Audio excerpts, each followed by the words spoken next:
his computer.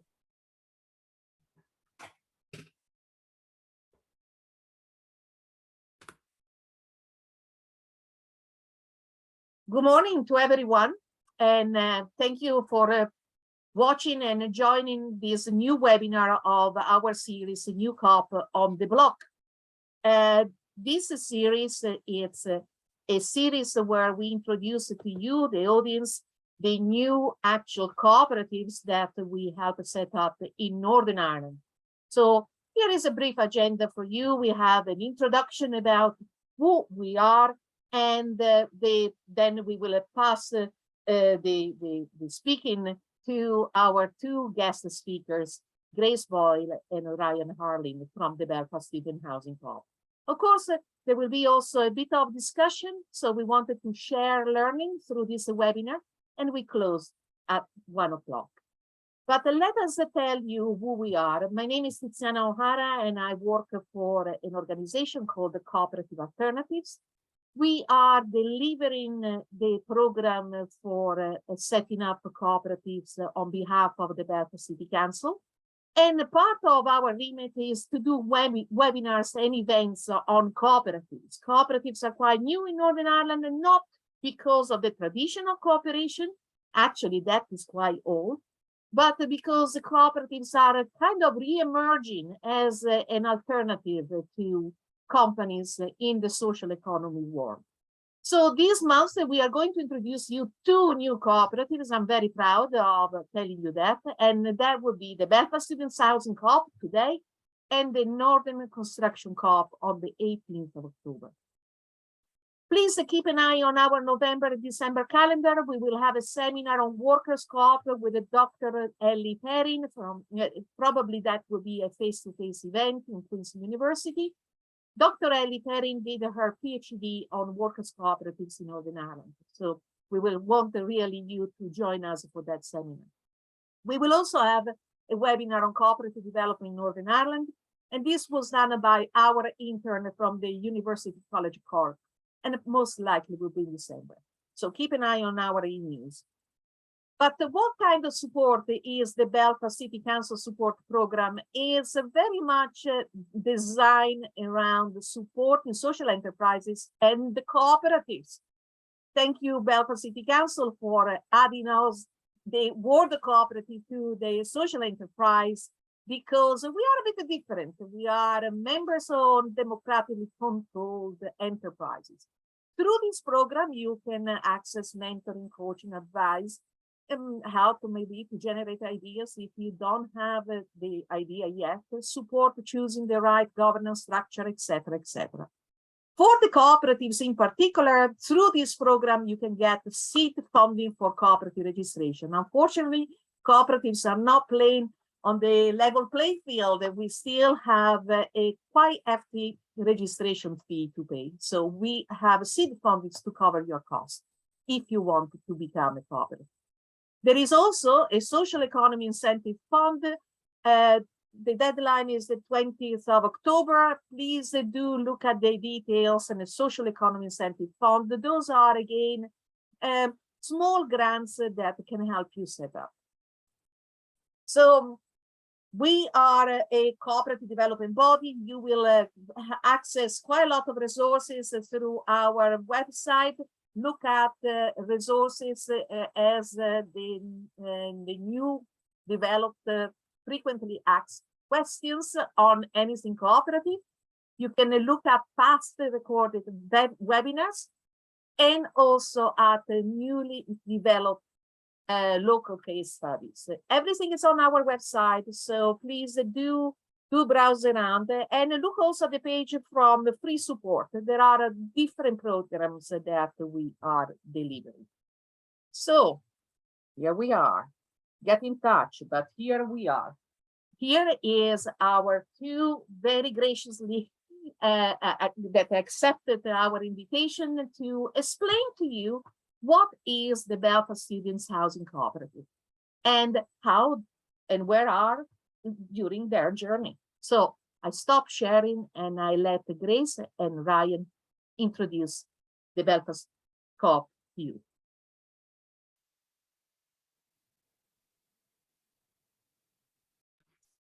Hello, everybody. Thank you so much, Tiziana, for the wonderful introduction, and thank you very much for having us. It's great to be here, and it's great to share what we've been doing as the Belfast Student Housing Co-op. So as you said, my name is Ryan, and I'll just introduce myself first before passing over to my friend and colleague, Grace. So I am the secretary of the Belfast Student Housing Co-op, and I was previously the vice president of Ulster University Students' Union for the McGee campus, which is how I got involved initially, but I'll talk more about that after Grace is given the opportunity to say hi. Thanks, Ryan, and thanks to Tiziana as well. So hello, everyone. My name is Grace. I am the Ulster University Students' Union president for this year. I've worked alongside Ryan over the last 2 years in his capacity as VP McGee, and delighted to be working with him alongside Student Co-op Homes as a director in my personal capacity with the project. So I'll pass it then back to Ryan just to introduce our presentation, what we're here to talk about and how you can get involved. Cheers, Grace. So today we'll just be giving an introduction on how we came to realize that a student housing co-op was a necessary alternative to the broken student housing system that we have currently, where we are at the minute, and how you can get involved, because it would be great to have you. But first, as I mentioned, I was the vice president of the McGee campus between 2020 and June 2022. And through that, I came to realize, through being inundated with student complaints around their accommodation, both in private and sometimes also university-owned accommodation, that it just wasn't working for them, you know, for whatever reason, be it the damp housing, inflexible contracts, it just wasn't working. And then in my role as a VP McGee, I was lobbying universities and the government through city councils.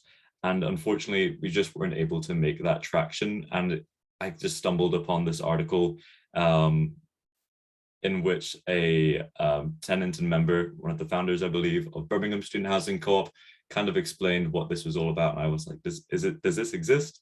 And then I looked more into it, and that was in May 21. And we'll talk more about what happened between then and now in a moment. But that was a whistle-stop tour of the origins. So I'll hand over to Grace now as well. Thanks, Ryan. So apologies, folks, I am recovering from a cold, so bear with me. We believe that creating a student co-op in Belfast couldn't actually come at a better time. We have a very clear vision and mission of how to make that happen. We want to create fair and accessible and affordable housing for students across from Belfast. So let's get into it, and let's see how we're going to make that happen. So we talked about who myself and Ryan are, but we're part of a much wider group. Our board is a collection of student officers and ex-student officers across NUSUSI, which is the National Students' Union in Northern Ireland. Ulster University and, of course, Queen's Students' Union are involved in that. We also have an advisory committee that's made up of Scott from Student Co-op Homes, and as well Tiziana, who is here today, who is on our advisory board from Co-op Alternatives. As well as that, we also have our advice bureau manager from USU, Tony, here to support us as well. So this group meets regularly to evaluate where we've gotten to and what our next steps are. We came together as a group of people who are deeply concerned about the current state of student accommodation, and we saw this way to offer what a really exciting alternative accommodation could mean for students. A housing co-op that offers fair and accessible and affordable housing for students is currently next to impossible to find. So I'm going to talk a little bit about some of the housing co-ops that myself and my colleague, who isn't here today, Robert, who's also part of the project, we had an opportunity to visit some student housing cooperatives and a symposium in Switzerland, which was really, really exciting for us. So we got an opportunity to see the diversity of what student housing cooperatives can look like, from various things like having allotments, cycle hubs, as well as cafe bars, and just the diversity of creativity of what it means to have a cooperative across across Switzerland. So we were able to see housing cooperatives in Zurich as well as Geneva. And we also attended a symposium alongside European cooperatives and students that were also starting in the same stages as us, like Cork and Cork housing cooperative were there, and we got to collaborate and make networks and to start that journey on the groundwork in supporting each other through the student housing cooperative journey. As you can see from the photos, like that's some of the pictures that we took of the event, and we got some real work on the ground going in terms of the opportunities that we have in linking up with the European cooperatives as well as the American cooperatives as well. So it was a really great opportunity for 2 days to visit those different creative outcomes of what could be a student housing cooperative. So let's pass back to Ryan. Yes. It's great to see that like this was just this weekend. The amount of support that we're getting from our networks is phenomenal. And just to see at a wide scale the possibilities that are out there that we hope to bring home. And the reason that we hope to bring it home is because of the reasons on the screen. So Belfast accommodation market for students is kind of broken through complete lack of supply and then a huge demand, as you might have seen last September with Queen's University Belfast being unable to provide accommodation to anybody within a 40 miles radius. And that kind of means that students are being treated as cash cows, being milked dry, for want of a better phrase, with both increased prices as well as being poor consumers of accommodation because there is no alternative for now.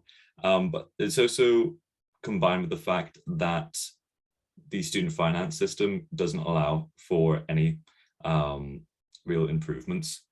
So the accommodation options really aren't good enough. They're either completely unaffordable, overpriced, or students face horrendous living conditions in the private rented sector. And many students, in fact, face both of these problems combined. The lowest private student accommodation available in Belfast last year was about 119 per week, amounting to 4,522 for just a 38-week lease. And in comparison, the maximum student maintenance loan available to students is 4,840, meaning that 93% of non-means tested student finance goes straight into rental costs. And that is for undergraduates, mind. For students at postgraduate level, they won't have any maintenance loan to speak of either. So a student from a low income background receiving a full loan and maintenance grant can receive a grant of up to 3,475, giving them a total income of 8,315. So that's just over half of their income spent on rent. And to put this in perspective, on average in the UK, 27% of income is spent on rent, which could be argued is more than enough as it is, but to have to double that at the least as a student, it shouldn't be the norm. So we kind of have to question, does it have to be this way? In the words of Scott when he was starting up as well. So I'm going to hand over back to my trusted Grace. Thanks, Ryan. So why is this important? There's been a lot of research that's been carried out over the past couple of years and shows that 79% of students in Northern Ireland were concerned about their ability to manage financially. This is a huge figure, and we know this in the student movement all too well. We run a cost of living campaign. We're well in tune with the struggles that students have currently at the moment. 20% of these students say that they're unable to pay for their rent in full over the previous 4 months, and 3/4 were concerned about their ability to pay rent for the rest of the year. Those financial barriers are something that as alone as a student union, we don't want to see, but across the sector, we don't want students to be feeling feeling that they can't afford to pay their rent. So in addition to these figures, the UK-wide research carried out by the National Students' Union in the UK back in 2019 found that 37% of student renters said that their conditions in rented accommodation left them feeling miserable, which is shocking. And as well as that, 36% said that it left them feeling anxious and depressed. And these are all barriers to education, and we don't want to see those barriers to education. Education should be an opportunity for students, and we shouldn't see these figures come to light. But unfortunately, that's the reality that we're in. And as well as that, on top of those mental health figures, in terms of health conditions associated with the poor living quality of homes, 17% of renters reported that their condition of the property had exacerbated an existing health condition, and also 12% reported that it had brought on a new health problem. So those are really shocking figures. I'm just going to pass it back to Ryan. Cheers, Grace. And it's important to emphasize that mental health, happiness and physical health, as well as education, are all interlinked. So how can we expect students to be able to succeed and learn and help provide a future for the North and elsewhere in the world when they're struggling so much? So it really needs to be, it is very important to ensure that accommodation is fit for purpose for students as well as for our economy. But we know that this is a lot of statistics, and it's important to remember that behind every person behind every statistic there is a person and there is a story. And as a elected representative throughout the past couple of years, we heard far too many of them suffering at the hands of this incredibly poor housing system. So before going on to how we can do it, we're now in September 2022, and just as a recap, we're going through a cost of living crisis. Stormont has collapsed, and there doesn't seem to be much hope in the powers that be at the minute, which is why taking grassroots action and having to step up to a lack of support is necessary at this stage, which is in a way frustrating, but it's incredibly exciting and liberating to take matters into our own hands. So yeah, we really need an alternative, and now is the time to start that change. So that's where our student housing co-op model comes in. To really change the housing system, we need lots of different things. This co-op is just one part of that, but we believe it is an incredibly important part that will drive change for students in the long term. So our vision is affordable housing and stronger tenants' rights for all students coming to study in Northern Ireland. Our mission to create one student housing cooperative in Belfast that is affordable for the co-op present and future members. And that is our short and medium term goal, but hopefully this will snowball into future, as seen in Switzerland, as Grace pointed out. So the cooperative would be a future mutual co-op with only students living on the premises as members. So that means that the people most affected by decisions are the ones making them, which is, as hopefully you'll agree, a great principle to start off with. We're really passionate about our vision and mission, and we're determined to make this work for students. And now I'm going to let Grace share why this is nothing new and there's plenty of precedent for it. Thanks, Ryan. And of course, we're not the first ones to do this. And my eyes were really open to how many student housing cooperatives there were, not only across Europe, but North America. There are a number of different student housing cooperatives across the UK that have been set up, and you can see some from the list as well. There have been really some successful examples that we take a lot of great inspiration from and guidance. We know from working with Tiziana and Scott that we've got a plethora of knowledge to work off and great support there. We'll give you a quick minute to have a wee read through of some of the ones that have been set up there, and we're happy to share as well links and examples offline too for anyone who needs it. The current ones that have been set up across the UK include Birmingham, Edinburgh and Sea Salt that you can see on the screen. But you'll have a wee quick minute to look at that, and hopefully that gives you an idea of the specific ones that have been set up. And we were very fortunate to work with the ones who had set up the Edinburgh and Birmingham cooperative in Switzerland as well, which was a great opportunity to see what they have been doing. And we're really looking forward to working together to creating one here in Belfast.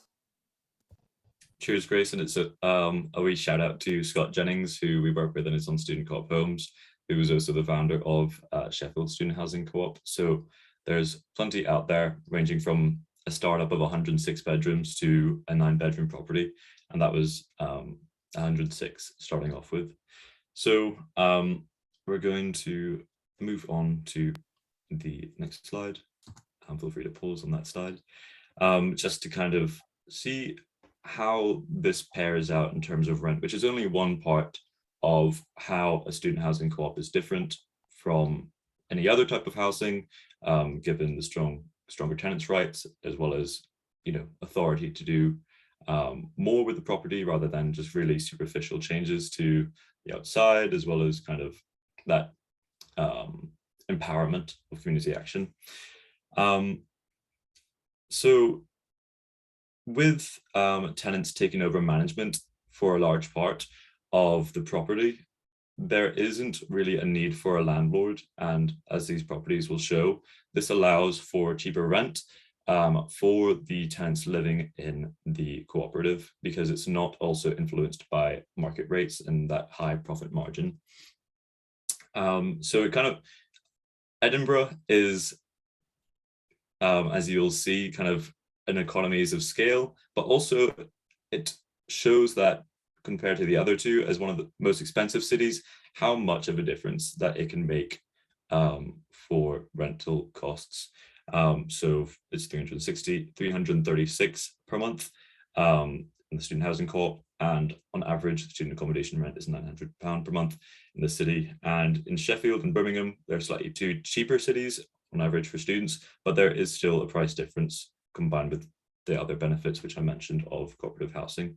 So all in all, it does look very promising. And as well as that, they're changing the students' lives and opening the door to living a good life at university to more people. So it's been inspiring to learn more about these co-ops and the really amazing work that they do. So I'm just gonna talk more about Edinburgh as, in my opinion, and it's just my opinion, the gold standard of student housing co-ops in the UK. And if you're interested in where these averages and figures come from, then feel free to send an email in the email listed at the end of this presentation, and I'll be happy to provide it. Yep, so this is just a quick slide of the Edinburgh Student Housing Co-op to kind of give more of an insight, a quick one, into a cooperative in the UK after Grace shared one of Switzerland. So as you'll see, there's a picture of their recently established events area, which until about 3 years ago was an unused car park.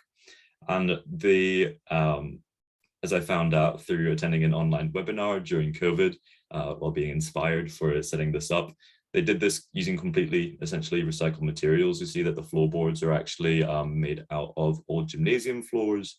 The insulation is all made to be sustainable, making things cheaper as well as more environmentally friendly. Especially when we're going into a cost of living crisis, it's great. And all these changes were made in collaboration with a trained architect, you'll be pleased to know, but also all the decisions were made by the tenants. So it is really student-led, and it's not dictated by a higher power who doesn't really understand or care about the living conditions of those in the property.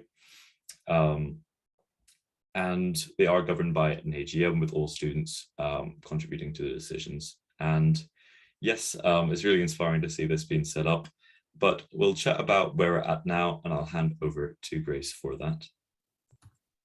Thanks, Ryan. And I really love the makeshift allotments with the bathtubs and the reusable sustainability of the co-ops in Edinburgh, and that's certainly something we've seen as well in our experience. So yes, just to chat about where we are and what we've achieved so far.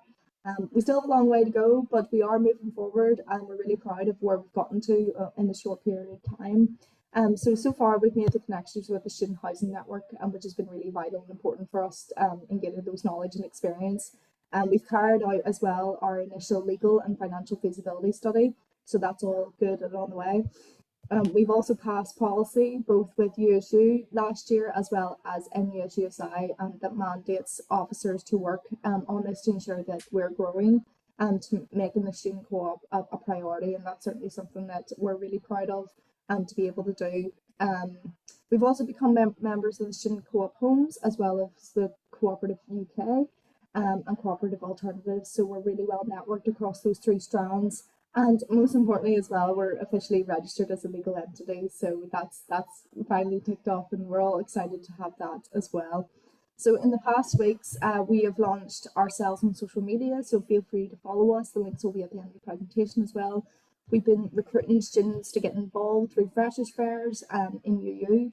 Ulster University, and we've had some media requests to talk about the cooperatives too. So there is ways of getting involved, and again, that'll be all linked at the end of this presentation. Cheers, Grace. And there's another achievement, which I'm sure you'll agree, is getting to go to Switzerland and getting support to do that from Co-operatives Ireland, as well as student co-op homes. I'm slightly raging, as you might be able to tell, that I wasn't able to join you, but hopefully there'll be other travel opportunities coming up if you'd like to get involved, which brings us onto the next slide.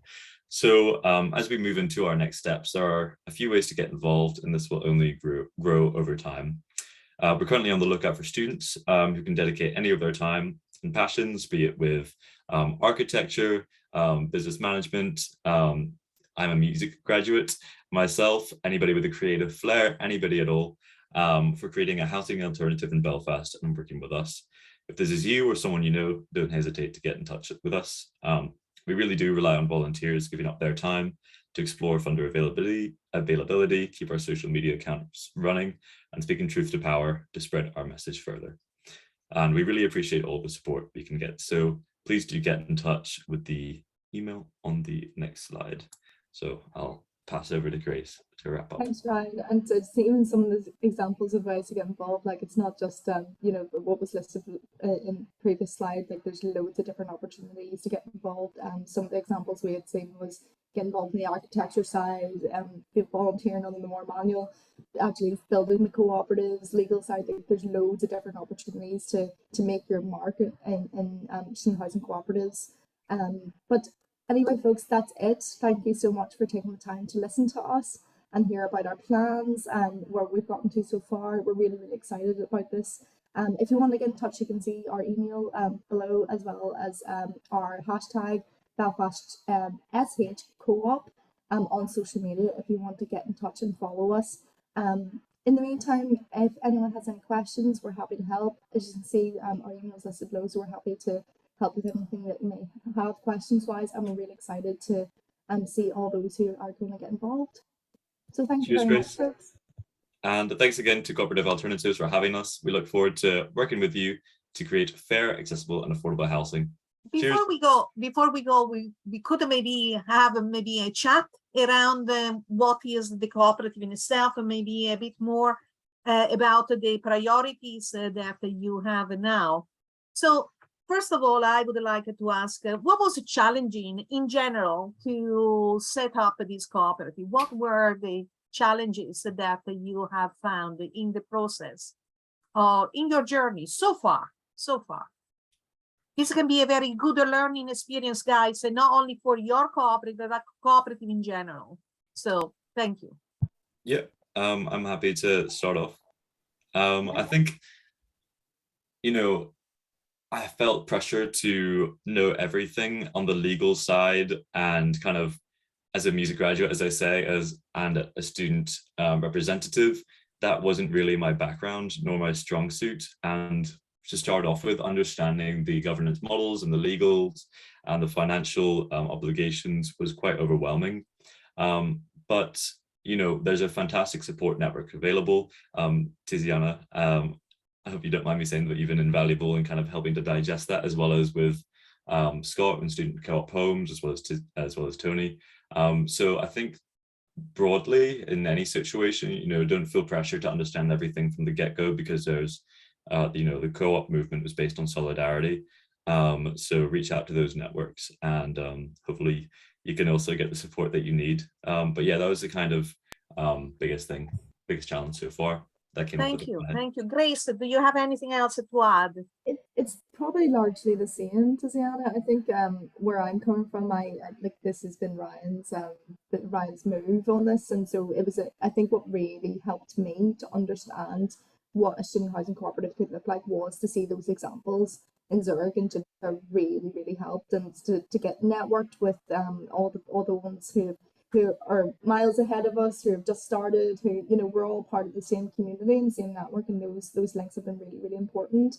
And it sparked, I'm creative as well, so it sparked my creativity to be like, oh yeah, like what can we do? And yeah, it was just to get those visual pictures was really important for me, and to feel a little bit less overwhelmed. And as Ryan said, the support has been absolutely incredible. And without you guys, and it's been, yeah, it would never come to this stage, and we're really appreciative of it as well. I think that is very true, that you have a very solid networks around you, and very specialist networks, like student homes, you know, really a good specialized network in Cooperatives UK. Ourselves, we are more generic, but we are here, we are local to you, and we can actually carry on our support. And what do you think are the priorities for the co-op now? Yes, you wanted to, you know, gather more support from the students in Northern Ireland, but what do you think are maybe 1 or 2 priorities for the months to come? Yeah, I'm happy to start off again. So for what I would say is the priority is engaging with students. You know, this goes out to all students. Engage with us because we want to chat to you. We want to work with you. You know, hopefully we'll have some property available in the coming year or two, and it's really important to build up that connection with students on the ground. To help share why co-op is so important and how it can help, and also to kind of make sure that there are students ready to move in when we have that cooperative, and not only ready to move in a physical sense, but also ready to move in and understand what a co-op does and how they can build the movement more widely. So I think that's the priority for the time being. On a less inspiring level, it's also to get a bank account set up so that we can get eligibility for funding. So yeah, there's 2 sides to that answer. Definitely took my answer. I was just going to say, like, bank account and money. So that was what I was going to say. Yeah, we're in the process. Yeah.